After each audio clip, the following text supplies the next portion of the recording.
صفا مروا کی تاریخ دو ہے، اور سے سن لو۔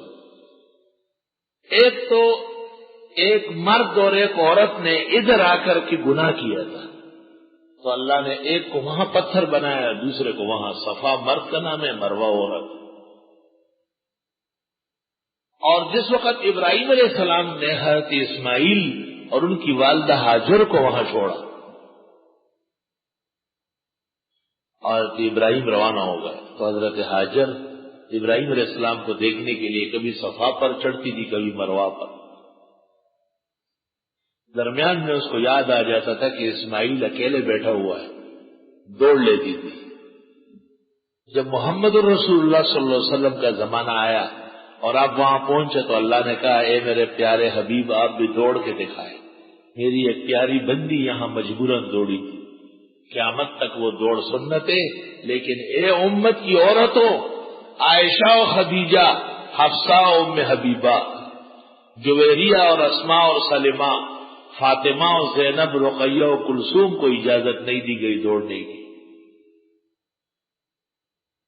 اور اب عورتیں کرکٹ کھیلتی ہے اور ہاکی کھیلتی ہے، اور پاکستانی عورتوں کی ٹیمیں مستقل جا کے باہر کبڈیاں کھیلتی۔ شرم تم کو مگر نہیں ہے۔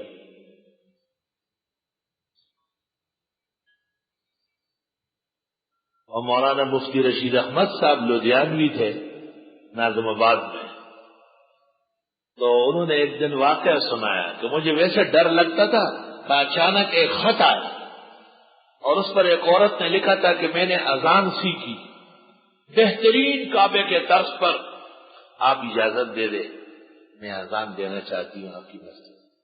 ہائے ہائے،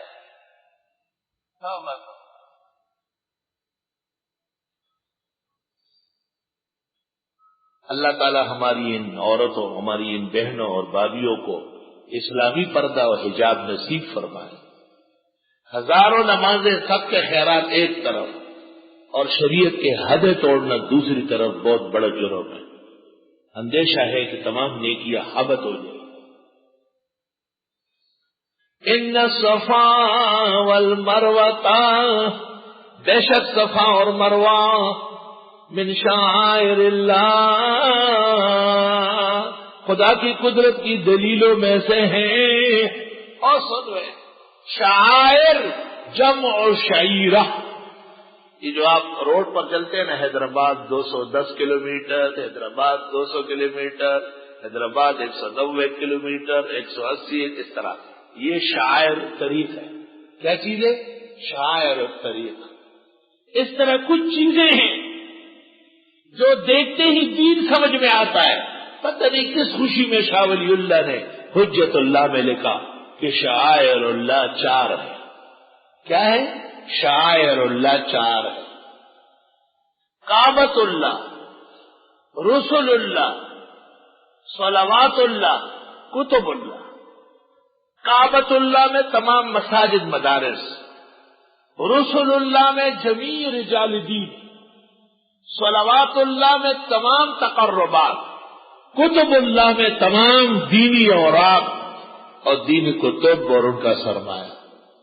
اس عاجز اور فقیر کو بحد معذرت اپنے جہل، قلت علم اور فہم کے اعتراف کے ساتھ شاہ ولی اللہ صاحب کی توجیہ سے معذرت خواہ، مجھے یہ توجیہ منظور نہیں۔ شعیرہ کل علامت تدل علی دین محمد، فتاوی بزازیہ میں ہے داڑھی شعیرہ، شاعر اللہ میں سے کسی نے کسی کی داڑھی کاٹی تو اس کو اختیار ہے کہ اس کا کان، ناک، ہاتھ، پیر میں سے ایک عضو کاٹے یا اس کا تاوان لے، مستقل عضو ہے۔ اور یہ لالا صبح صبح جب صبح اٹھتا ہے تو پہلا کام یہ کہ اس طرح پھیراتے ہیں، پرچو پرچو پرچو پرچو پرچو پرچو۔ جب چہرہ اس کا بیوی کی طرح ہو جائے پھر روانہ ہو جاتا ہے۔ روزہ ایک قتل کا مرتکب ہے روزہ۔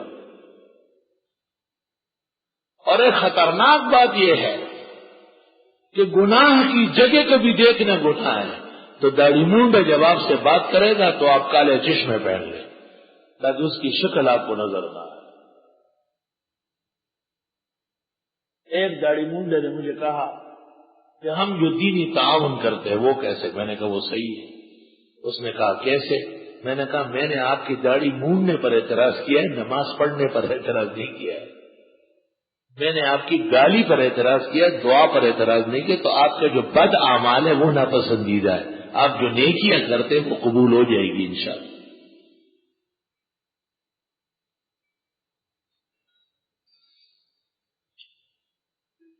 قرآن مجید سورۃ مائدہ میں آ جائے گا وَلَا تُحِلُّوا شَعَائِرَ اللَّهِ، اللہ تعالیٰ کے دین کی نشانیوں کی بے حرمتی جائز مت سمجھو۔ اللہ تعالیٰ کے دین کے نشانیوں کی بے حرمتی جائز مت سمجھو۔ اساتذہ کرام بھی شاعر اللہ میں سے، درس کی کتاب بھی شاعر اللہ میں سے۔ مولانا محمود الحسن سے شیخ الہند قطبی پڑھا رہے تھے دیوبند میں، قطبی منطق کی کتاب۔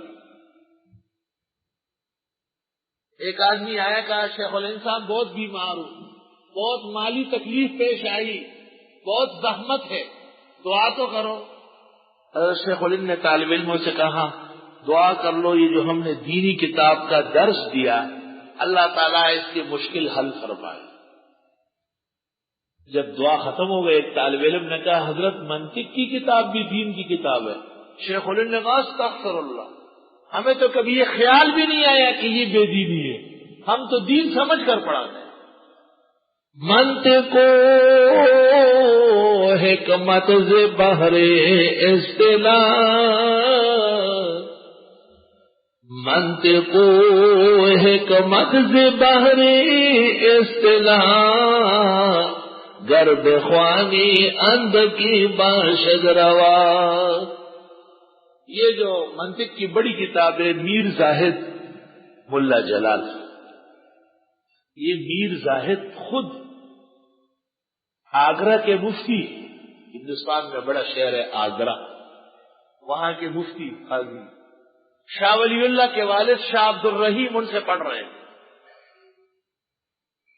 شاہ عبد الرحیم کو پیسے دیے کہ میاں عبد الرحیم بازار سے کباب لے آؤ، روزہ افطار کر لے، وقت قریب ہے مغرب کا، روزہ افطار کباب لے آؤ۔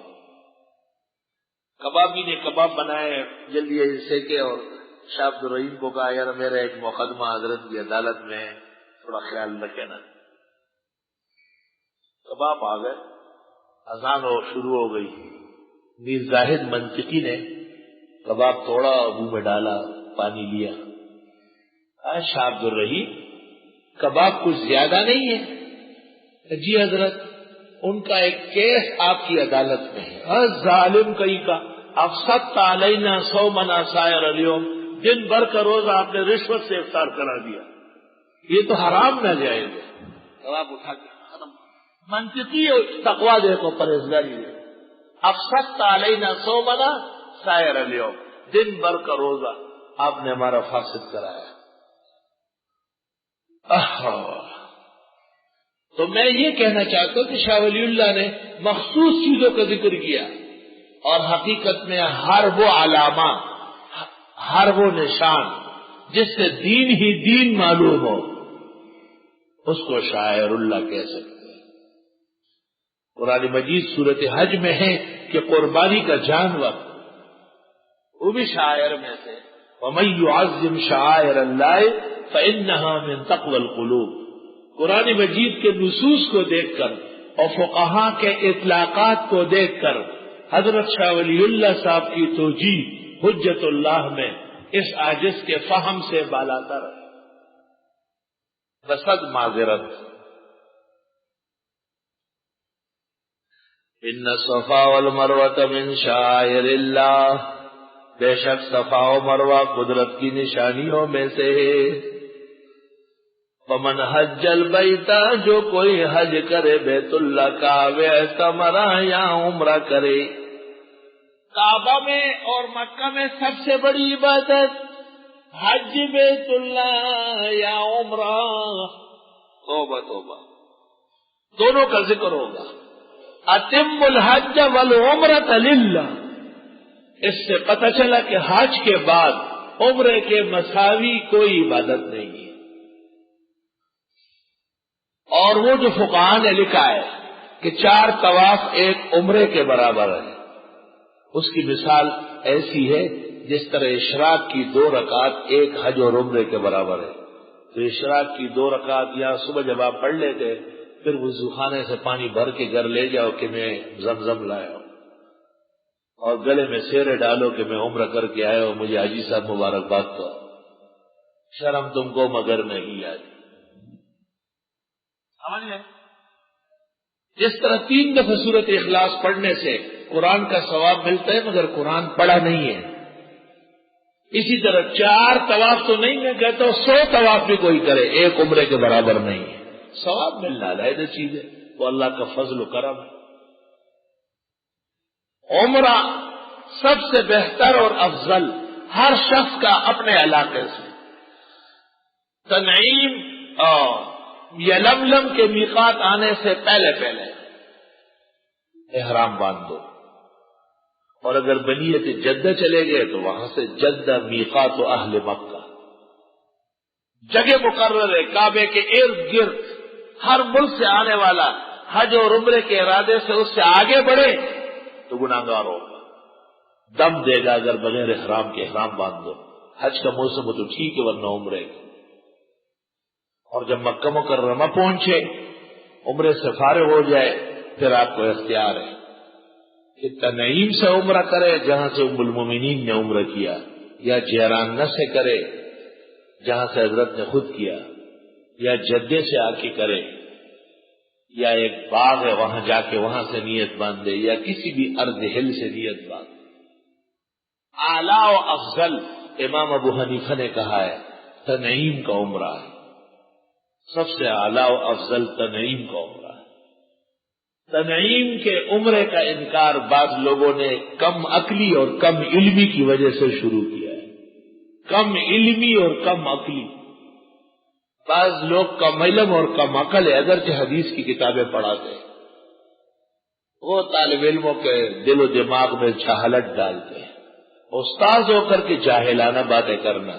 امام بخاری نے باب قائم کیا باب عمرۃ التنعیم، امام ترمذی نے باب قائم کیا باب عمرۃ التنعیم، تمام محدثین نے تنعیم کا عمرہ قائم کیا، اور یہ تنعیم کے عمرے کو پتہ نہیں کیا کیا بندر بازی کرتا ہے، تو معلوم ہوتا ہے کہ یہ جاہل بہت بڑا ہے، یہ جاہل درسگاہ میں گھسا ہوا ہے، اس لیے خلاف مسلک باتیں کر رہا ہے۔ اس عاجز نے اس موضوع پر رسالہ لکھا ہے، اس کا نام ہے احسن التفہیم فی عمرۃ التنعیم، بہترین دلائل قائم کی ہے کہ تنعیم کا عمرہ بہترین عمروں میں۔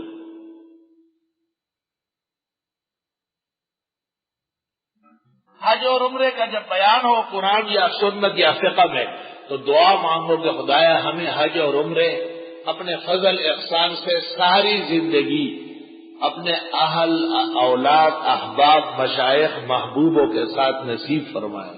انشاءاللہ وہ دن دور نہیں ہے کہ آپ کا ہر سال ہر 6 مہینے ہر 3 مہینے میں حرمین میں حاضری لگے انشاءاللہ۔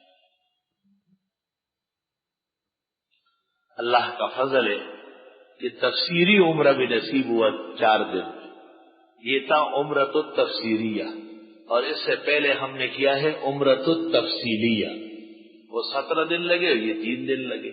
شریعت کا حکم یہ ہے اگر کسی کو ایک نماز یا ایک عمرے کے لیے بھی حرمین جانا نصیب ہو جائے، 2 گھنٹے میں عمرہ ہوتا ہے، تو انکار نہ کرے، خبردار۔ فمن حج البیت، حج تو عمر میں 1 دفعہ فرض ہے، وہ سال میں 5 دن میں ادا ہوتا ہے، لیکن عمرہ ان 5 دنوں کے علاوہ پورا سال ہوتا ہے۔ جو کوئی حج کرے بیت اللہ کا یا عمرہ کرے، حج اور عمرے کے ذکر کو یاد کرو کہ حج فرض ہے اور عمرہ سنت ہے، اور اقتران فی النظم اقتران فی الحکم کو مستلزم نہیں ہے۔ نور الانوار میں آپ نے وجوہ فاسدہ میں پڑھا ہے، 8 وجوہ فاسدہ ہے، اقتران فی النظم اقتران فی الحکم کو مستلزم نہیں۔ حج فرض قطعی ہے اور عمرہ سنت مؤکدہ ہے۔ عوام میں مشہور ہے کہ جس نے عمرہ کیا اس پر فوراً حج فرض ہو جاتا ہے. یہ بکواس ہے، بے اصل اور کمزور بات ہے. جیسے نماز سے پہلے ہاتھ باندھنا فضول بات. مؤذن کے اشہد ان محمد الرسول اللہ پر صلی اللہ علیہ وسلم پڑھنا فضول حرکت ہے. اشہد ان نہیں پڑھنا پڑے گا آپ. اذان کے بعد دعا میں ہاتھ اٹھانا فضول حرکت ہے. اذان کے بعد سنت دعا میں ہاتھ اٹھانا نہیں. فضولیات سے بچو. حج فرض ہے، عمرہ کرے یا نہ کرے. یوں کہو جو بیت اللہ پہنچا اور وہ حج کے لیے ٹھہرا اور اس نے حج کر لیا، بس حج فرض ادا ہو گیا. 2 شرطوں سے، مسلمان ہو اور بالغ ہو. نابالغ نے اگر کیا بلوغ کے بعد پھر حج. غیر مسلم تو وہاں جا ہی نہیں سکتا، چوری چپ کے چلا گیا، جب کلمہ پڑے گا پھر حج فرض ہو. اور عمرہ عمر بھر میں 1 مرتبہ سنت. زیادہ سے زیادہ حج اور عمرے ثواب کے باعث. بس جو کوئی حج کرے بیت اللہ کا یا عمرہ کرے فلا جناح علیہ، کوئی اعتراض نہیں اس پر، ان یطوف بہما، کہ وہ سعی کر لے یہاں بھی صفا مروہ. بہما راجی ہے صفا مروہ کو، یہاں بھی چکر لگا لے. عجیب بات کہی کہ جو یہاں پر صحیح کر لے تو گناہ نہیں ہے، کیونکہ یہاں پر مشرکین نے بت رکھے ہوئے تھے، مشلل کے نام سے ان کے بت تھے صفا مروہ. تو مشرکین الزام دیتے تھے کہ بڑا گناہ ہے، تو فرمایا لا جناح، کوئی گناہ نہیں ہے. وہ بات ختم ہو. اور علماء نے اس سے ایک اور استدلال کیا کہ سعی خود عبادت نہیں ہے. سعی خود عبادت نہیں ہے. جیسے طواف خود عبادت ہے، کعبے کو دیکھنا عبادت ہے، غلاف پکڑنا عبادت ہے، ملتزم سے لپٹنا عبادت ہے، حجر اسود پر ہاتھ رکھنا، چومنا، اشارہ کرنا، استعلام کرنا عبادت ہے. لیکن السعی بین الصفا والمروہ منفردا عن الحج والعمرہ لیست بتطوع، کوئی عبادت نہیں، ثواب نہیں.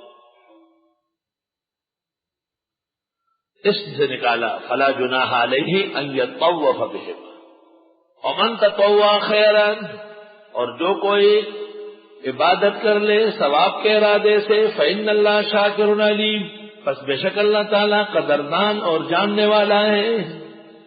ان الذین یکتمون ما انزلنا من البینات والہدی.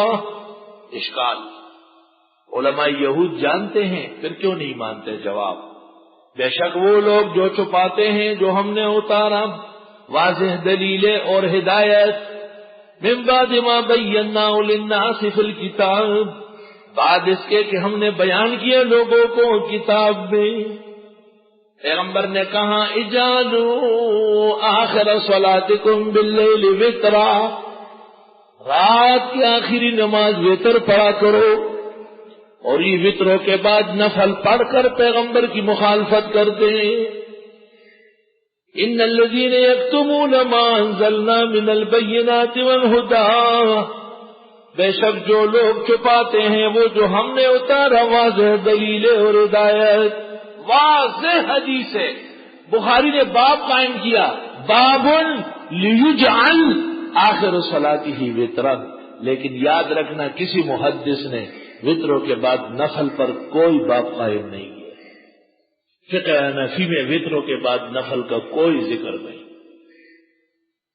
تمام کتابوں میں قبل الوتر نوافل کا ذکر ہے. جب وطر پڑھ لیا آپ نے بس رات کے اعمال سے فارغ ہو گئے، یعنی سجدے والے نفل نہ پڑے، قضا، تلاوت، ذکر، دعا، تسبیح، یہ سب پڑھو.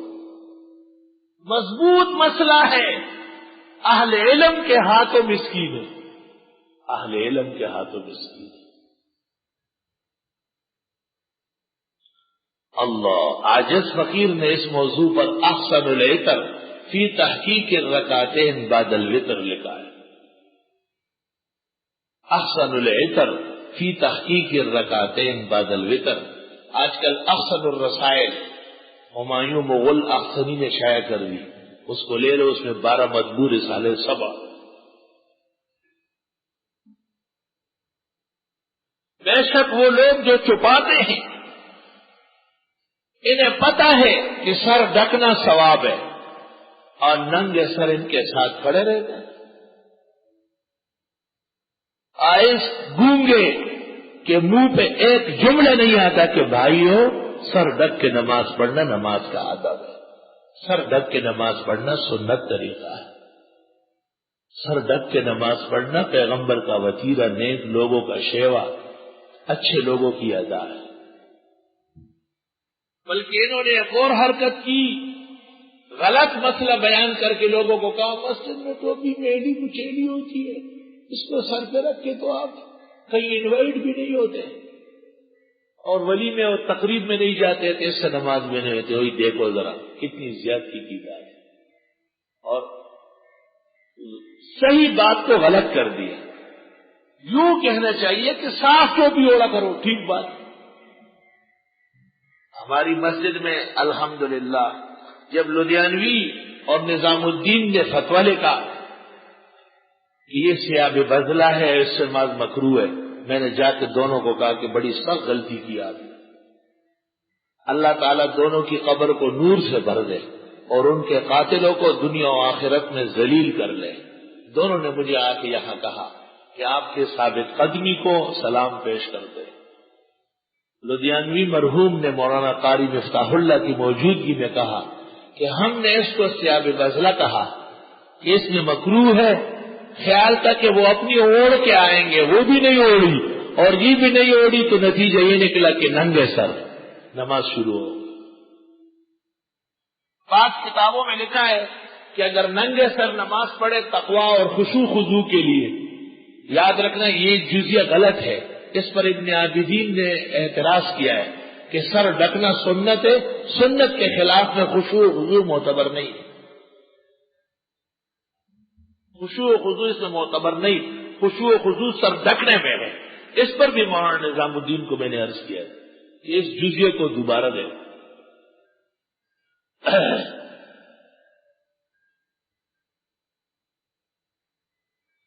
صدر میں ایک مسجد کے اندر امام نے مجھے کہا آؤ نماز پڑھاؤ. میں نے کہا کہاں؟ کیا یہاں؟ میں نے کہا یہ تو کلب ہے، مسجد تو نہیں ہے. نہیں کیوں؟ میں نے کہا جیسے کلب میں لوگ بیٹھے ہوتے، صرف ان کی ٹوپی تھی اور میری پگڑی تھی، باقی سب ننگے سر میں. کہنے لگے یہ بہت مالدار لوگ ہیں، مالداروں کا دفتر ہے، کچھ کہہ نہیں سکتا. میں نے کہا ماؤ سر جنگے، مجھے ان کے ساتھ لڑانے کے لیے نماز کی. ان میں ایک عقل مند تھا، اس نے کہا ہم سب توبہ کرتے ہیں، عہد کرتے ہیں، آئندہ ننگے سر نہیں پڑھیں گے، آپ نماز پڑھا دیں. میں نے نماز پڑھائی. 15 دن بعد میں اس مسجد میں دوبارہ گیا. خدا کی قسم سب لوگ ٹوپی ہے، مسجد میں ٹوپیاں رکھی ہوئی. تھوڑا سا ذرا جان کپاؤ، عوام عمل کرنے کے لیے تیار ہے. لوگ مسجد میں عمل کرنے آتے، لڑنے نہیں آتے. لڑائی تو آپ سکھا رہے ہیں ان کو، آپ ان کو دین سکھا ہے. صرف اتنا کہے کہ بھائیو سر رکھنا آداب ہے. الحمدللہ کوئی نہ کوئی آ جاتا ہے گلی رنگ سر دا بلوچانو خبر ہے لغڑ سر ایو ته لغړ وای او دغه پښتو کې لغړ ډیره سخت انزل ده. آیسو خبر ته وای چې لغړ ورته وای لغړ سره ډیر خګي لغړ ورته دا دی لغړا. ان الذين يكتمونها، بے شک وہ لوگ جو چھپاتے ہیں، ما انزلنا وہ جو ہم نے اتارا، من البینات روشن دلیلوں میں سے، والہدا اور ہدایت کی باتوں میں سے، چھپاتے ہیں. اوہو ڈپٹی کمشنر اشفاق الرحمان نے میٹنگ بلائی یہاں ہمارے علاقے ایسٹ میں. میرا دوست تھا، مجھے کہا تم بھی آ جاؤ. میں نے کہا میں نہیں آتا. کہاں آ جاؤ؟ میں نے کہا آپ خفا ہو جائیں گے. کیوں خفا ہوں گا؟ خوش ہوں گا میں. ٹھیک. ہم چلے گئے، ہم بیٹھ گئے اس طرف، بریلی آ کے بیٹھے، مودودیان بیٹھ گئے، شیعگان بھی پیچھے بیٹھ گئے.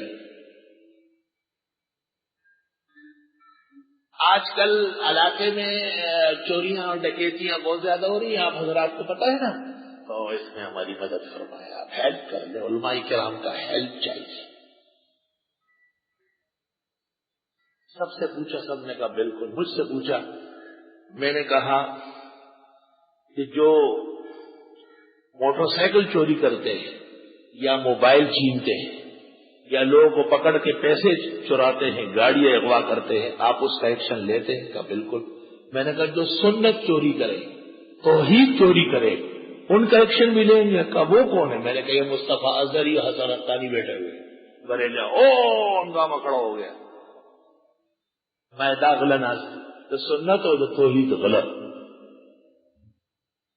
مجھے کہتے یہ مطلب تھا آپ کے آنے کا؟ میں نے کہا یہی مطلب تھا آپ کے لڑانے کا۔ میں نے کہا مجھے نہیں بلاؤ، میں اپنا چور بتاؤں گا آپ کو، جو مجھے معلوم ہے وہ چور یہ ہے، توحید و سنت کے چور۔ خیر بریلیان لڑ ہوا تھا، چٹول لڑ مات ہوئی زو سرانے دی شکا نا زو بیادیتا سرندرہ والا میں ماں سرارا والا چنوری ہے تیرے گنگا پو بولم ماں سرارا ہو والا کھا۔ الحمدللہ بے شک وہ لوگ جو چھپاتے ہیں وہ جو ہم نے اتارا واضح دلیلوں میں سے اور ہدایت کی باتوں میں سے، وہ قرآن میں سارق کا تذکرہ تو ہے کہ ہاتھ کاٹو، لیکن لعنت نہیں آئی۔ لیکن جو مسائل چوری کرتے ہیں ان پر دیکھو لعنت آئے گی، اور وہ مسائل چوری کرنے والا وہ چھٹے پارے میں آئے گا، لیکن دین چوری کرنے والا وہ پہلے سے آ گیا۔ یہ بڑے نمبر 1 بدماشان جنہوں نے عقیدے اور سنتیں چوری کی۔ بے شک وہ لوگ جو چھپاتے ہیں وہ جو ہم نے اتارا واضح دلیلوں میں سے اور ہدایت کی چیزوں میں سے، من بعد ما بینا ہو، بعد اس کے کہ ہم نے کھل کر بیان کی، بعد اس کے کہ ہم نے کھل کر بیان کی، للناس سے لوگوں کے لیے فی الکتاب قرآن میں دین میں۔ اور یہ لوگ جو نہیں بیان کرتے یہ کون ہے؟ اولئک یلعنہم اللہ، ان لوگوں پر لعنت فرماتے ہیں اللہ، ویلعنہم اللاعنون، اور ان پر لعنت کریں گے لعنت کرنے والے، اور ان پر خدا کی لعنت، وہ ان پر لعنت کرنے والوں کی لعنت۔ الا الذین تابوا، مگر وہ لوگ جنہوں نے توبہ کی، واصلحوا، اپنی اصلاح کی، وبینوا، اور بیان بھی کیا۔ توبے کا طریقہ کیا ہے؟ جو جرم ہے اس سے باز آ جاؤ۔ جرم کیا تھا؟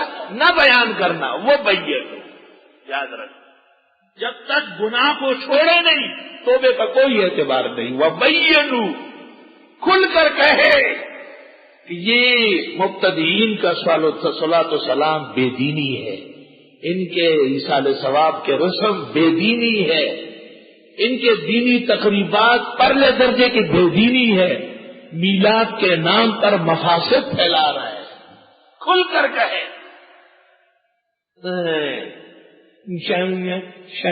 شنگ اور شف مکہ شمتالو آیا، اس سے کوئی کام بنتا ہے؟ صاف کہو کہ مشرک اور بدعتی پر اللہ نے لعنت فرمائی، اور لعنت کرنے والے جن اور انس، حجر و شجر، آسمان و زمین، سب ان پر لعنت کر رہا ہے۔ الا الذین تابوا، مگر وہ لوگ جنہوں نے توبہ کی، واصلحوا، اور اصلاح کی، وبینوا، اور بیان بھی کیا، فاولئک اتوب علیہم، بس ان لوگوں کی میں توبہ قبول کر لوں گا، وانا التواب الرحیم، اور میں توبہ قبول کرنے والا رحم والا ہوں۔ مرزا غلام احمد اور ان کے حواریوں کو ہندوستان کے اکابر علماء نے جو دھکے دیے، جو ذلیل کیا، وہ بڑے تنگ آئے۔ حکیم نور الدین بھیروی، روشن خان، سرور الدین مناظر، سب انور شاہ کے مقابلے میں صفر تھے۔ چنانچہ مرزائیوں نے ایک ذہین فہیم طالب علم، قابل ترین، اس کو ہندوستان کے علماء سے پڑھوایا اور پھر مصر بھیجا، اور مصر میں وہ عربیت میں منتہا پہ، معراج پہ پہنچا۔ اللہ اللہ۔ اور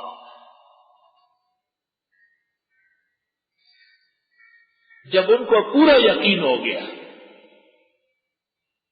پورا یقین ہو گیا کہ یہ پکا ہے اور اس کا مقابلہ دارالعلوم دیوبند نہیں کر سکتا. تو لے آئے اور پورے مرزائیت ان پر خرچ ہو گئی. دارالعلوم دیوبند، مظہر العلوم دہلی، رامپور، کانپور کے مدارس کو خط لکھے کہ آؤ میدان میں، ہمارا مناظر تیار ہے.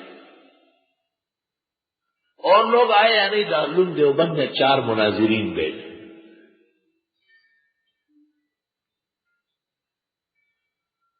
چار مناظرین گئے اور مناظرے کا اعلان ہوا. اور مناظر مرزائیوں کا اندر آرام کر رہا تھا اور تمام کتابیں انبار خانے بھرے ہوئے تھے.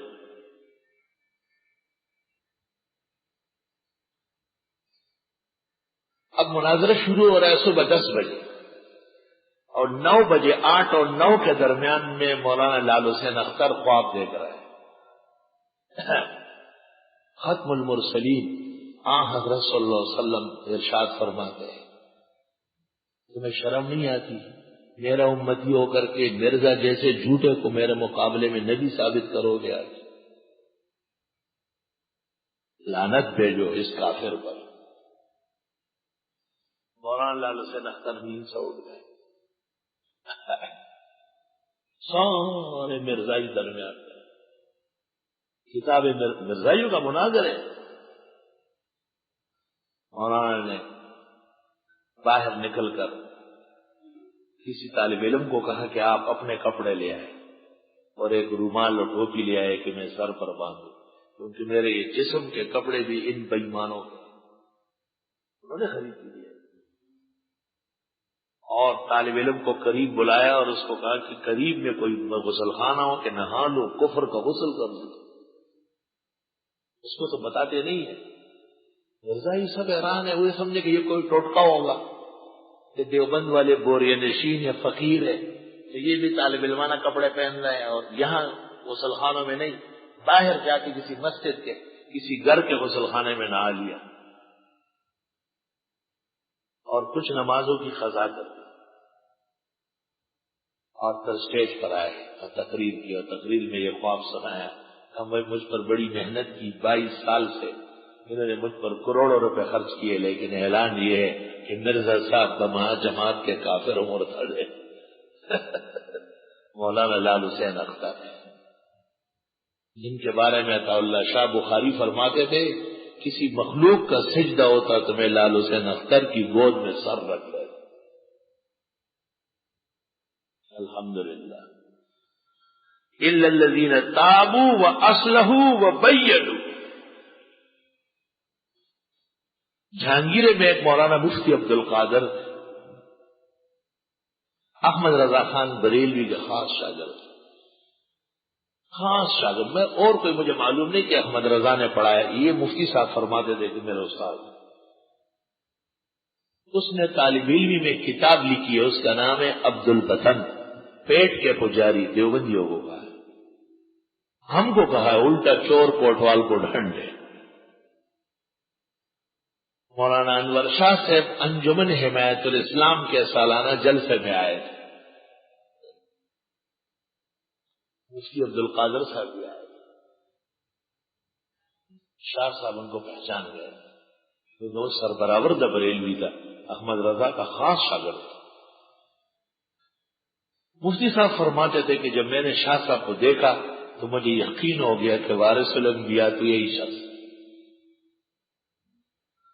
شاہ صاحب نے باتوں باتوں مجھ سے کہا کہ مفتی صاحب کیا ہوگا ہمارا؟ تو میں نے کہا حضرت معافی چاہتا ہوں. چنانچہ استاد محترم مولانا لطف اللہ فرماتے تھے کہ شان ورشا کو دیکھنے کے بعد مفتی صاحب کا بریلیت کا زور ٹوٹ گیا.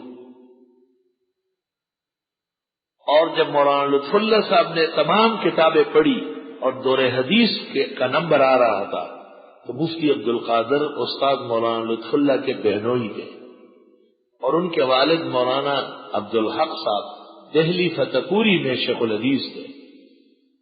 انہوں نے پوچھا کہ لطف اللہ کو دورہ کہاں کروایا؟ مولانا مفتی عبد القادر نے کہا کہ دارالعلوم دیوبند میں کیونکہ انور شاہ سے مسند حدیث پر بڑا جمع ہے، اور حقیقت یہ ہے کہ ہمیں بھی اعتراف کرنا پڑے گا کہ عالم اسلام میں آج حدیث کا واحد استاد ہے جس کو انور شاہ کہتے ہیں۔ استاد مولانا لطف اللہ فرماتے تھے کہ میں مفتی صاحب کا شکر گزار ہوں، بریلوی ہونے کے باوجود انہوں نے اعتراف حق کیا ہے۔ الا الذین تابوا واصلحوا وبینوا،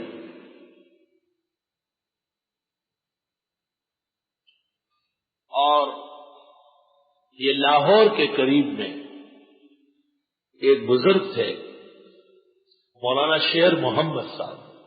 مزید تفصیلات بریلیات کے مقابلے کا ہمارے پاس سالار موجود ہے، مولانا سعید احمد قادری، احمد سعید کیا سعید احمد قادری، بہت بڑے عالم ہیں الحمدللہ، اگرچہ کبھی کبھی خود بھی بریلوی ہو جاتے ہیں، رنگیلا ہے۔ سرفراز خان سے مجھے ایک دن فرما رہے ہیں کہ بہترین اور قیمتی انسان ہے، کاش کے مستقل مزاج ہوتے۔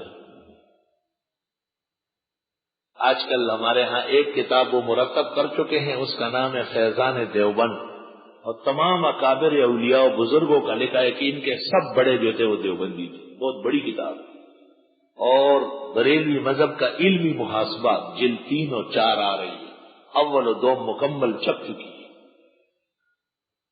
مزید ان سے پوچھیے، لاہور سے کچھ فاصلے پر ایک جگہ ہے شرخپور، شرخپور، یہاں پر مولانا شیر محمد صاحب تھے، اس کو بریلوی کہتے تھے شیر اسلام، بہت بڑے اولیاء اللہ و بزرگ تھے۔ انہوں نے ایک دن فجر کے بعد اعلان کیا کہ آج پیغمبر کا سچا جانشین یہاں آنے والا ہے۔ اس وقت کوئی ٹیلی فون یہی چیزیں تو نہیں تھی جو ان کو پتہ چل گیا تھا۔ جب ٹائم گزرتا گیا تو انہوں نے کہا خوشبو بڑھ رہی ہے، وارث الانبیاء کی خوشبو بڑھ رہی ہے۔ این ٹائم ہو گیا تو چپ چاپ جا کے اپنے خانقاہ میں بیٹھ گئے، کہنے لگے بس آ گئے، قریب آ گیا، داخل ہو جائیں گے، سر نہیں اٹھے گا۔ مولانا انور شاہ دارالعلوم دیوبند سے آئے، ریل گاڑی سے لاہور میں اترے، تانگے میں بیٹھ کے تانگے والے سے کہا مولوی شیر محمد کے پاس شرخپور چلو۔ جب انور شاہ صاحب کو دیکھا، دیکھتے رونے لگ گیا کہ یہی ہے جو آ گئے۔